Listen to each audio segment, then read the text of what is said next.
My name's Ebony Viola Whitehead. I'm 16. I have a form of cerebral palsy called double hemiplegia. I decided to create a YouTube channel to talk about things that society finds difficult to talk about, like disability, and show people with disabilities that they can do things that normal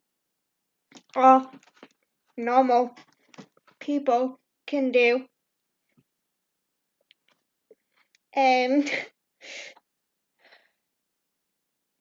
I'm 16. I'm 16, nearly 17. I'll be 17 in March. I live in a small village near North Yorkshire even. I go to college. I went to all mainstream education. I have two siblings. I live with my mum, who is also classed as disabled. I love to talk about my disability, and I want people to see that it's not all sunshine and rainbows, but at the same time it's not all doom and gloom, if you can say that. Because I think disability is often seen, it's often something that's seen, and people think that a disability, if you're in a wheelchair, they seem to have the opinion that you can't talk, or you must not be intelligent enough to have a civilized conversation or do things you love, which isn't true. It took me a while, but I have managed to learn how to do my makeup. As I said, I go to a mainstream college. I go out with my friends. I have a laugh. I go to Tesco on a daily basis with my mates. I love to sing. Singing's like my dream. But I would also love to go into counselling or maybe social work and help other people with their problems, because growing up, I guess, for me, I understood everything that was going on, which made it a lot better, but also a lot worse because no one wanted to listen to what I had to say and my opinions on stuff. And it gets to a point where you have to think, well, what do I want and how do I feel about this that's going on in my life? And you have to make choices for yourself and not let. It's good that you can have family and friends support you and stuff, but at the end of the day, it's got to be your choice because it's your life, and no one should take that away from you. If you have capacity or not, it's not fair for someone to go, oh, I'm going to control your life.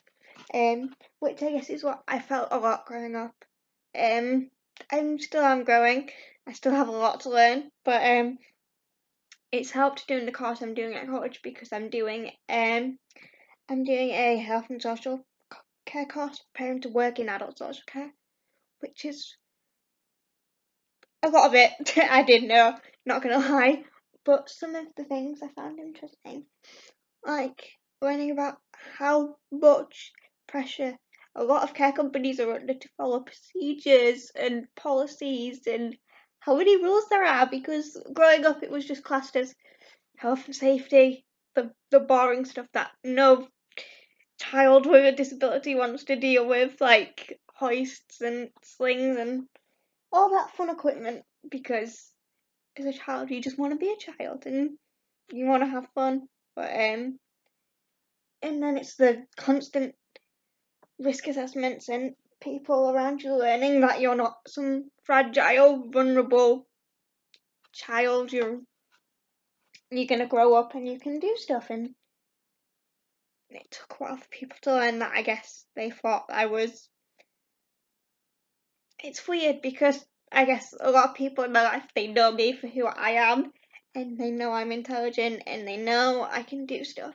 But if people were to meet me in the street, I can guarantee a lot of people would see the wheelchair and go and not talk to me, or not talk to me with the respect, or patronise me, which isn't fair because the amount that society has gone through, shouldn't we learn to adapt to differences, different people, different situations? It isn't fair that disability still goes untalked about a lot of the time. You don't see disability represented fairly enough in TV shows and music and entertainment and media in general. You have the disabled models, which is amazing, but they don't get shown the love they deserve. They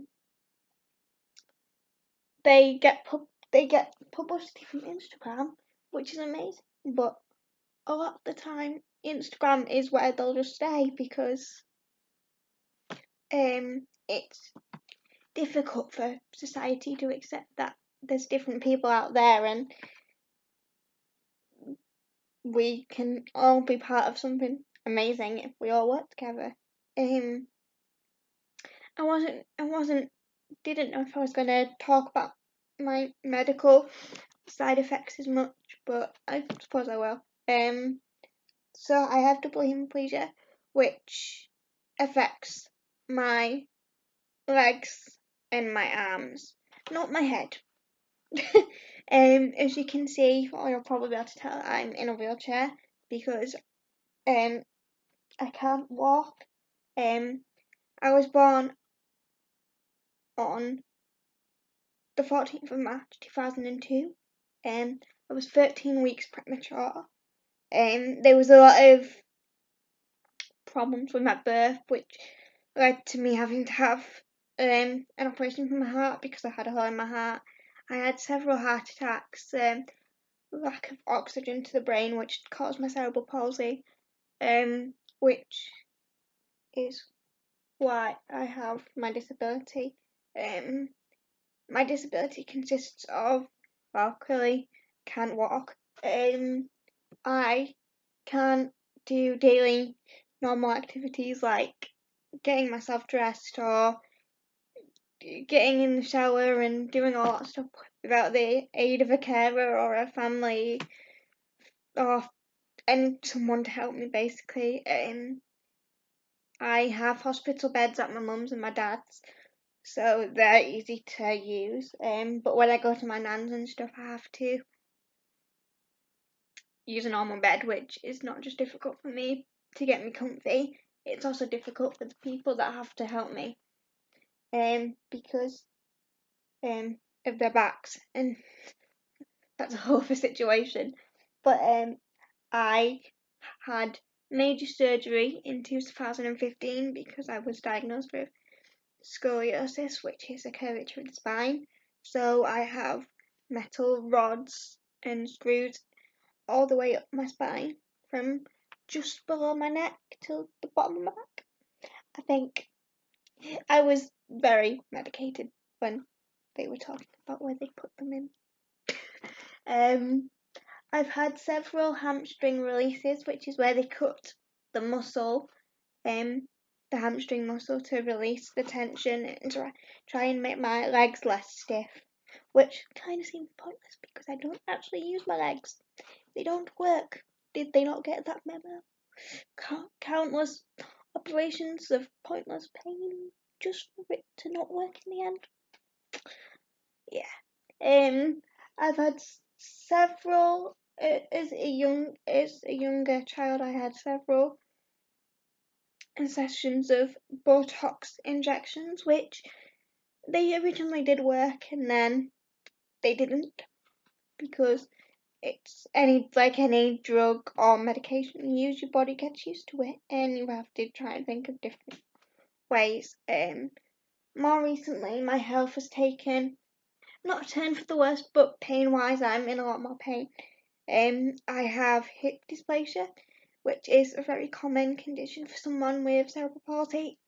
It is where the hip doesn't always come out of the socket, but it doesn't sit in the socket right.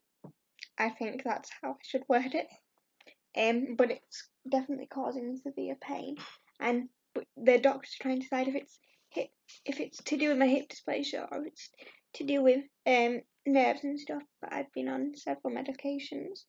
The latest one I've been given is gabapentin, which is a nerve blocker of some kind. I've never been on a nerve blocker. I have had, especially when I had my back operation, I was on Oromorph, which is a form of morphine. I've been on fentanyl and ketamine when I was in hospital with my back, but we had to switch from the ketamine to the fentanyl because I was having vivid hallucinations, which was making me go a bit cuckoo.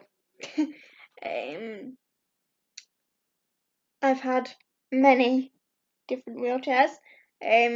Right now I have a moulded seat, which is supposed to conform to my body shape and support me, but it's not doing that. That is also another situation and another topic that may be talked about in a later video, because if I ramble, I will continue to ramble. But I wanted to do a slight introduction video for you guys to get to know me a bit more and see what I'm like. And if you like my videos, feel free to subscribe. Oh god, I'm so new at this. Thank you for watching.